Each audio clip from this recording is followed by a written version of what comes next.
भारत के मुसलमानों पर जुल्म की इंतहाओं को पार कर दिया गया है। कमाल यह है कि मुसलमान इस पर पूरी तरह से खामोश, जो मुस्लिम भारतीय संस्थाएं हैं वो भी पूरी तरह से खामोश, उलमाए दीन पूरी तरह से खामोश, बड़ी बड़ी कमेटियां, संस्थाएं, ऑर्गेनाइजेशन, अंजुमनें, मस्जिद कमेटियां पूरी तरह से खामोश खामोश खामोश और सिर्फ खामोश। लेकिन बात करें दूसरे देशों की तो वो भी खामोश। लेकिन जैसा मैंने आपसे कहा था, दुनिया देख रही है और जुल्म हद से ज़्यादा बढ़ेगा तो जो कहते हैं कि देश का बजेगा बजेगा डंका बजेगा और बज रहा है तो सच में बजने लगेगा। बहरीन की पार्लियामेंट में ज़बरदस्त तरीके से बहरीन के एमपी ने, नेताओं ने जमकर मोदी सरकार की हिंदूवादी नीति का विरोध किया। बहरीन की पार्लियामेंट में सांसद ने खड़े होकर भारत सरकार पर जमकर अपना गुस्सा निकाला। सही और सीधी बात उन्होंने कही। बहरीन की पार्लियामेंट में मेंबर ऑफ पार्लियामेंट ने कहा कि भारत में हिंदूवादी सरकार हमारे मुसलमान भाइयों पर जुल्म और सितम ढा रही है। अतीक अहमद पूर्व सांसद को पुलिस कस्टडी में मरवा दिया गया। यह पूरी तरह से गलत है, एक्सेप्ट नहीं कर सकते। हिंदूवादी संगठन भारत में मुसलमानों के खिलाफ जबरदस्त तरीके से हिंसा कर रहे हैं।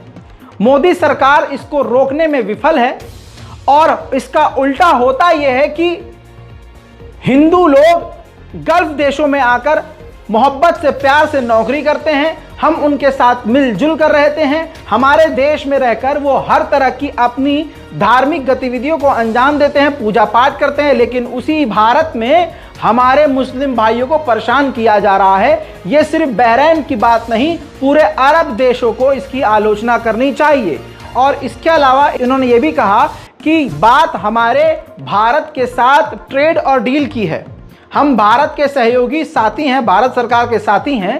हमें इस पर सिर्फ आलोचना नहीं बल्कि मिलकर इस जुल्म के खिलाफ अपने मुसलमान भाइयों के लिए, हिंदी भाइयों के लिए, जो मुसलमान हिंदुस्तानी भाई हैं हमारे, उनके लिए आवाज उठानी चाहिए।